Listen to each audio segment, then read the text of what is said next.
Setiap manusia di dunia pasti punya kesalahan, tapi hanya yang pemberani yang mau mengakui.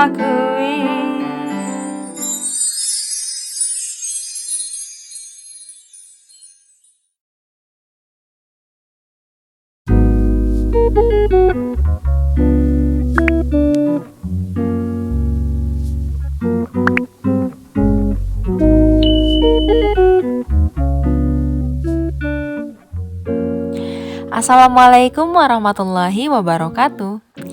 Hai Bunda, apa kabar Bunda dan keluarga hari ini?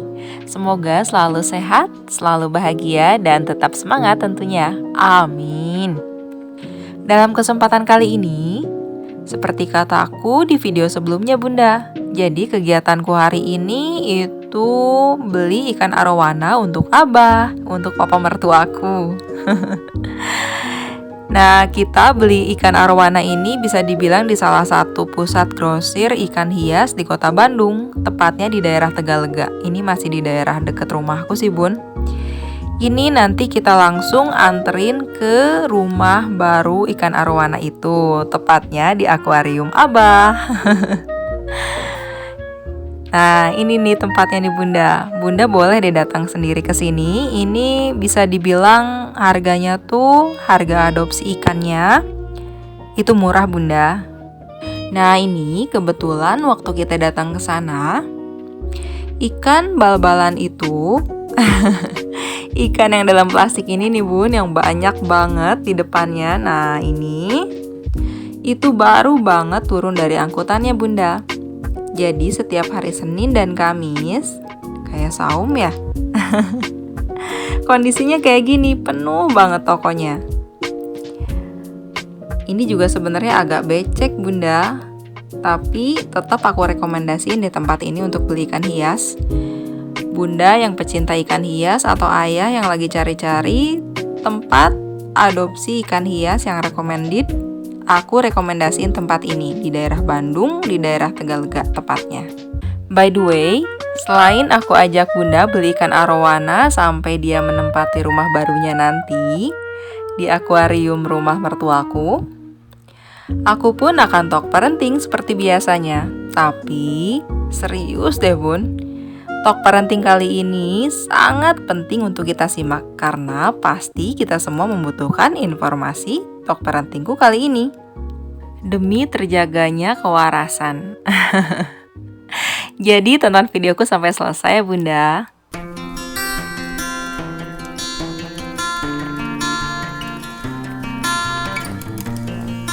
Bunda pasti pernah dengar bukan?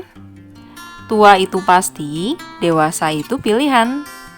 Karena nyatanya banyak sekali orang dewasa yang masih memiliki sifat kekanak-kanakan. Misalnya, mudah sekali merasa cranky atau moody banget. Bunda semua di rumah pasti ada yang udah pernah dengar istilah ini deh. Atau untuk Bunda yang belum tahu, aku kenalkan ke salah satu istilah psikologi yang sekarang sedang hits diperbincangkan. Inner child. Inner child ini menjadi salah satu sebab kenapa orang dewasa masih bersikap kekanak-kanakan. Kita kenali lebih dalam yuk Bunda. Inner child merupakan sebuah konsep yang menggambarkan sifat dan sikap kekanak-kanakan yang memungkinkan dimiliki oleh setiap orang karena inner child terbentuk dari pengalaman kita saat masih anak-anak. Inner child bisa digambarkan sebagai bagian dari diri kita yang tidak ikut tumbuh dewasa dan tetap menjadi anak-anak secara emosional dan psikologi. Terus-menerus menetap dan bersembunyi di dalam diri kita. Bagian ini menggenggam erat setiap ingatan dan emosi yang pernah kita alami saat kecil. Kondisi ini menyerap setiap energi, bahkan energi negatif dari pengalaman masa kecil yang kurang menyenangkan, menyakitkan, bahkan sangat menyakitkan, baik berupa perilaku ataupun ucapan dari orang yang kita anggap seharusnya dapat memberi rasa aman. Dengan kata lain, Inner child adalah luka batin masa kecil yang abadi terbawa hingga dewasa. Oleh karena itu, inner child yang terluka akan mempengaruhi kita sebagai orang dewasa dalam mengambil keputusan dan menjalani hubungan dengan orang lain. Apakah inner child dapat dihilangkan? Jawabannya, tidak Bunda, tapi kita bisa berdamai dengan inner child yang ada di dalam diri kita. Maka penting sekali untuk mengetahui, menerima, dan terkoneksi dengan inner child yang ada di dalam diri. Selain kita harus benar-benar menjadi orang dewasa yang bijak, kita pun harus tetap waras dalam menghadapi hidup. Juga dapat melakukan segala sesuatu lebih tulus tanpa modus, bukan? Memang apa sih penyebab inner child kita sampai terluka? Sebenarnya banyak hal yang dapat mengakibatkan inner child di dalam diri kita terluka Bunda. Mungkin sebagian dari penyebab ini tampak seperti hal yang wajar terjadi pada anak-anak. Tentunya hal ini berdasarkan sudut pandang kita sekarang yang sudah dewasa ya Bunda. Namun jika saat itu seorang anak harus menghadapinya sendiri, maka perkembangan diri kita mungkin menjadi terpengaruh karenanya. Kondisi yang sangat mungkin menjadi penyebab inner child di dalam diri kita terluka, yaitu peristiwa traumatis masa kecil. Tapi penjelasan tentang trauma anak pernah kita bahas tuntas sebelumnya Bunda. Jadi karena kita udah pernah bahas, aku hanya ingin mengulasnya sedikit saja. Beberapa di antaranya yaitu trauma kehilangan seseorang yang sangat dekat secara batin dengan diri sang anak. Bisa itu karena wafat, meninggal, atau terpisah, dipisahkan. Selanjutnya, trauma menjadi korban kekerasan fisik, kekerasan verbal, apalagi sampai menjadi korban kekerasan seksual. Atau mungkin trauma menjadi korban bencana alam, korban bullying, atau trauma menyaksikan pertengkaran orang tuanya. Apalagi sampai menyaksikan secara langsung kekerasan dalam rumah tangga. Dan trauma lainnya. Sebetulnya, trauma masa kecil yang begitu mendalam akan membuat kita memandang bahwa dunia ini tidak aman. Bayangkan saja Bunda, sosok anak kecil atau inner child di dalam diri kita menyimpan setiap detail dari setiap peristiwa traumatis beserta perasaannya pada saat itu, melekat kuat bahkan menumpuk sampai kita dewasa, kita pun tidak memperdulikannya. Nanti jika ada pemicunya atau peristiwa serupa, inner child terpanggil kembali dan menyebabkan suatu gejala. Apa saja gejala dari inner child yang terluka? Inner child yang terluka sangat mempengaruhi seseorang dari sisi emosional, perilaku, dan pola pikirnya Bunda. Pertama, mudah merasa takut. Ini merupakan akibat dari masa kecil yang terabaikan, ditinggalkan, dijauhkan, atau merasa dipisahkan dari seseorang yang secara batin dekat dengan dirinya. Nanti ia akan menjadi orang yang sering ketakutan berlebihan, pencemas, bahkan hingga mudah sekali depresi. Kedua, tidak percaya pada diri sendiri.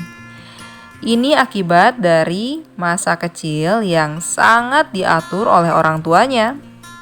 Sering dicerca, disakiti secara verbal. Nanti ia akan menjadi seseorang yang selalu mengkritisi diri tanpa henti. Ketiga, sering merasa bersalah atau kerap kali menyalahkan diri sendiri atas sebuah kesalahan. Kemungkinan besar hal ini diakibatkan dari masa kecil yang ketika salah, solusi atau penanganannya buruk, sering dimarahi misalnya. Kondisi ini cukup membuat luka yang dalam bagi seorang anak. Keempat, emosi tidak stabil. Hal ini biasanya diakibatkan dari masa kecil yang sering menerima kekerasan fisik, kekerasan verbal, apalagi sampai kekerasan seksual, atau kurang mendapatkan kasih sayang. Terakhir yang kelima, terlalu kompetitif. Hal ini biasanya diakibatkan dari masa kecil yang sangat tertekan karena terlalu dituntut, sehingga ia menjadi takut sekali gagal. Nah, selanjutnya sesi yang paling penting yaitu berdamai dengan inner child dalam diri kita.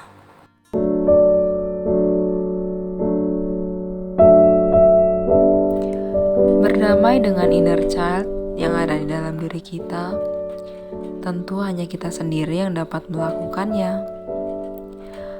Yakinlah bahwa pengalaman masa lalu pasti memiliki hikmah di baliknya. Maka, berdamai dan bersatu dengan inner child, insya Allah akan menjadikan hidup kita lebih baik. Dengarkan, pahami, dan sayangilah sisi anak-anak yang ada di dalam diri kita. Jika benar-benar memperhatikan dan merasakan, bisa jadi ada bagian dari diri kita sangat dalam yang begitu berusaha keras untuk dapat dipahami dan dimengerti, sehingga ia kerap kali menunjukkan rasa protesnya. Saat kecil, kita mungkin mengalami suatu kejadian traumatis yang menimbulkan perasaan ragu terhadap kasih sayang. Sekalipun orang-orang sekitar kerap kali menunjukkan rasa sayang mereka terhadap kita. Cobalah berkomunikasi dengan sisi anak-anak di dalam diri kita. Bayangkan sosok kita saat masih kecil. Boleh sambil melihat fotonya, sambil istighfar, berikan pengertian dan kasih sayang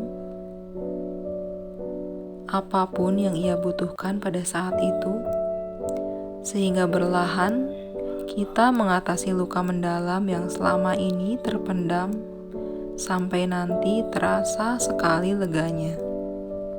Coba kita bayangkan satu kenangan pahit saat kecil. Bayangkan sosok anak kecil yang ada di dalam kenangan tersebut, yang tidak lain adalah sosok kita kecil, merasa kecewa, terlihat sekali mimik wajahnya, kebingungan, bertanya-tanya, menahan sakit, marah, sedih, hingga ia menangis. Sendirian, terabaikan. Tidak ada yang menghampirinya, tidak ada yang menenangkannya, tidak ada yang bertanya padanya, tidak ada yang memeluknya. Mungkin pada saat itu, sosok kita kecil ingin sekali berteriak, marah, menjelaskan, menjawab, bertanya, melawan, tapi tidak satu pun dapat dilakukan karena tidak tahu bagaimana caranya. Yang menghadapi semua itu adalah sosok anak-anak yang tidak memiliki banyak referensi dalam bersikap. Segeralah hampiri ia, yang tidak lain adalah sosok diri kita saat kecil. Peluk ia erat, usap kepalanya, usap punggungnya, tepuk bahunya, berikan rasa nyaman yang mendalam, yang selama ini sangat ia tunggu-tunggu. Katakan bahwa semuanya baik-baik saja. Katakan bahwa kita sangat menyayanginya. Dan maaf karena telah membuatnya menunggu terlalu lama. Sekali lagi, it's okay. Semua akan baik-baik saja.